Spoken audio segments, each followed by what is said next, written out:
Welcome to the Karma Army. Names and details have been changed, but the justice? Every word of it is real. When Patricia moved in next door, I made her a lasagna. I want you to hold that image for a moment because it captures something important about where this story begins and how far it travels from there. A casserole dish wrapped in foil. A knock on her door on the second day after the removal van left. An offer of food and a brief conversation on her doorstep in the drizzle. The street, the bins, the nearest decent shops, the name of the family at the end of the road. She seemed genuinely touched. She thanked me warmly. I walked back to my own front door, thinking nothing of it whatsoever. That is the person I was at the beginning of this story. Someone whose first instinct, when a new neighbor moved in, was generosity. I've lived in my house for 11 years. It's a semi-detached on a quiet residential street in the northwest. The kind of street where people acknowledge each other but largely attend to their own lives. I work from home 3 days a week, which makes my routines more visible than they might otherwise be. The same walk most mornings, usually around 8. The same hours at my desk by the front window. The same patterns around shopping, cooking, having friends or colleagues round in the evenings. I come and go at predictable times on predictable days. I mention this because those patterns became, over the course of the following year, someone else's obsession. Patricia had moved from another part of the country, recently retired, looking for a quieter place. Those were her words in that first doorstep conversation, and there was nothing in them I had any reason to question. She was in her early 60s. She seemed ordinary and pleasant. I hoped she would settle in and be happy. The first sign came about 3 weeks after she arrived. A weekday morning, 7:30, not yet fully light. I came downstairs and glanced through the kitchen window into the shared side passage between our properties. Patricia was standing at the end of it facing my back door, not moving, not doing anything apparent, just standing there in the drizzle facing the house. I opened the kitchen window and asked if she needed something. She smiled and said she'd been admiring the garden. Then she went back inside. I told myself it was nothing. New neighbor, new surroundings, still working out the neighborhood. People do unusual things, especially in the early days of somewhere new. I believed that completely and moved on with my morning. A week later, she rang the front doorbell. Had I noticed her bins being moved overnight? I hadn't. She stayed on the doorstep for 25 minutes. I had a work call I'd had to pause. I mentioned this eventually, gently. She apologized and left. The following day, she knocked again, a question about a plant in her front garden. The day after that, something she'd read in the local paper. By the end of that week, I had answered the door 4 times in 3 days. By month 2, the doorbell was ringing between 2 and 4 times a day. Each visit had a reason. The reasons were the kind that are difficult to object to individually. A question, a piece of neighborhood information, a minor practical matter. But the frequency had moved well past the bounds of ordinary neighborly contact, and each visit felt less like an exchange than like an appearance, as though the information being offered was secondary to the fact of appearing. I installed a doorbell camera in October. I had been meaning to for a while. It was one of those things on a list. I did it then, and from the first week it began documenting things I might otherwise have found difficult to describe, with enough precision to be useful later. The footage from month 3 shows Patricia emerging from her front door within minutes of my arriving home on multiple separate occasions. Not every time, but on enough occasions, across enough days, that when I reviewed the footage in sequence, the pattern was clear and consistent. She had a direct sightline to my front path from an upstairs window. I knew this because I had started to know things like this without consciously deciding to learn them. In month 4, a colleague came to visit for the evening, someone I hadn't seen for a few months. He was there for about 2 hours. As he left and walked down my front path, I watched through the hallway window as Patricia, who'd been standing in her front garden, raised her phone and appeared to photograph him. He didn't notice. I noted the time, added it to the log I had started keeping.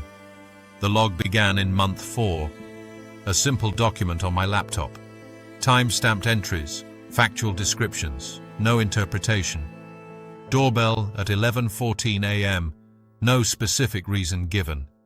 Standing at the boundary of the garden facing the house from 8:45 p.m., observed for approximately 12 minutes. Appeared to photograph departing visitor at 9:17 p.m. I kept it because something in me understood that a feeling of unease was not enough, that what I might eventually need was a chronology, specific and dated, that someone else could read and understand. Small things began disappearing from my front garden around month 5. A terracotta pot from the front step, a pair of gardening gloves I'd left on the low wall, a decorative iron stake that had been in the border for as long as I'd lived there. Each loss was small enough that I questioned my own memory the first time.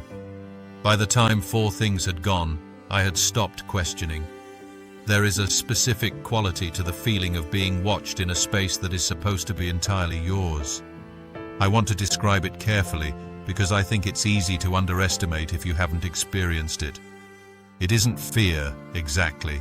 Not the acute, adrenalized kind. It's more pervasive than that. It's a low, chronic awareness of being observed that begins to shape your behavior without you deciding to let it.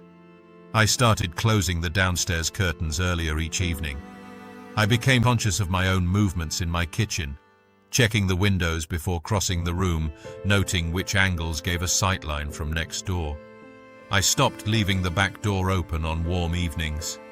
I stopped sitting in the garden after 7. These adjustments happened one at a time, each one individually small. Together, over the course of several months, they amounted to a significant restructuring of how I lived in my own home, in response to someone else's behavior, in my own house. The 2 o'clock incident happened in month 7. I was woken by a sound, not dramatic, just the soft, specific click of the front gate latch. I got up, went to the bedroom window, looked through the curtain. Patricia was standing at my front gate, not doing anything, not trying the gate, not looking for anything. Standing, at 2 in the morning, facing the house. I watched for approximately 4 minutes. Then she turned and walked back to her own front door and went inside. I reported it to the police the following morning. The officers were professional and thorough, and they were also genuinely limited in what they could do at that stage. Standing outside a property in the early hours is not, in itself, a criminal act. They noted the report, flagged the address, and advised me to continue documenting. They walked me through the Protection from Harassment Act, what it required, what constituted a course of conduct, what burden of evidence would be needed. I understood the framework. I continued keeping the log. I continued reviewing the camera footage. I continued living in my house with the curtains closed and the garden empty after dark, waiting. Month 10. I came home on a Thursday afternoon to find an envelope on the doormat. Hand-delivered, not posted. Inside were 3 pages of handwritten text. Small, neat, consistent script. The kind of handwriting that takes some care. I will not reproduce the contents in detail. What I will say is that the letter was not threatening in the way that word immediately suggests. It was something in certain respects worse than explicit threat. It was a precise chronological account of my daily movements, written across a period of approximately 8 weeks, in a tone of calm and apparently warm familiarity. The times I left the house in the morning, the times I returned in the evening, which days I'd had visitors, and roughly how long they'd stayed, what I appeared to be carrying when I returned from the shops, what time my lights went off at night. 3 pages of this. 8 weeks of my life, as observed from outside my own front window, written up in neat handwriting by someone who found nothing unusual in having recorded it. I sat on the bottom stair and read it twice. I didn't feel panic. I felt something colder and quieter, the particular feeling of understanding something completely that you have been half understanding for some time and not allowing yourself to fully name. I photographed every page, placed the letter carefully back in its envelope, and called the police. This time the response was different. Officers attended that day. They took the letter, reviewed the log I had been maintaining since month 4, and went through the doorbell footage I had stored and catalogued.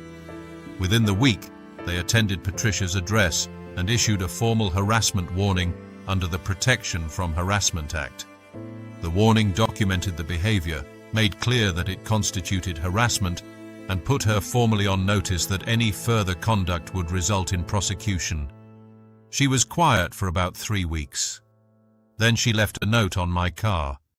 It was parked on the street outside the house, and when I came out on a Tuesday morning, there was a folded sheet of paper tucked under the windscreen wiper. The note said she hoped I was well and that she had been thinking of me. The police charged her. The magistrate's court hearing was, in the event, relatively brief. The evidence was what it was. The 3-page letter, the doorbell footage spanning months, the time-stamped log, the prior harassment warning that had been issued and ignored, and now the note on the car. Patricia entered no substantive defense. She was found guilty of harassment, fined, and a restraining order was issued that prohibited her from approaching or contacting me or coming within a defined distance of my home. 4 months after the order was issued, she moved out. A removal van came one Saturday morning, and by the afternoon the house was empty. I watched from upstairs as the van pulled away. I did not feel triumph. I felt for the first time in nearly a year that the story was actually over. On the evening the order came through, I went into the front room and I opened the curtains. Just opened them in the early evening, with the lamp on. The street outside was visible through the window. A car went past. A couple walked a dog. Someone across the road brought in a recycling bin. Everything was completely, unremarkably ordinary. I remember sitting there for a long time, looking at the street, thinking that I had entirely forgotten what this felt like. The absence of calculation. The simple ease of being in a room in your own home without adjusting yourself around someone else's awareness of you. Home is supposed to be the one place in the world where no one is watching.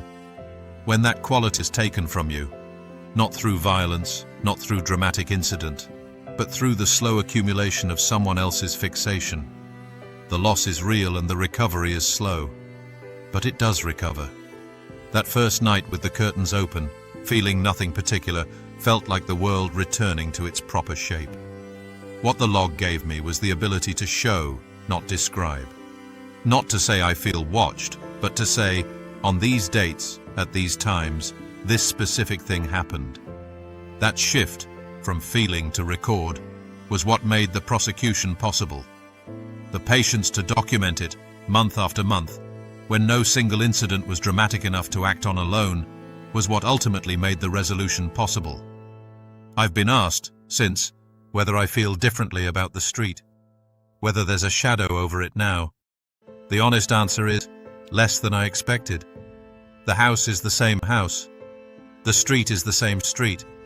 The neighbors on the other side have been there for 8 years and are entirely unremarkable in the best possible sense. What changed is not my relationship with the street, but my relationship with the assumption of security. The idea that home is simply safe by default, without any thought required. I no longer take that for granted. I'm not sure that's a loss exactly. It is simply a more accurate understanding of the world. It is not a glamorous form of resistance. It is simply the right one. I am part of the Karma army. And if you have ever felt watched in a place that should have been entirely safe, if you have ever learned, gradually and without quite noticing, to keep the curtains closed in your own home, then you know why we tell these stories. Subscribe. Leave a comment. Document everything. The record you keep, quietly and consistently, becomes the case that protects you.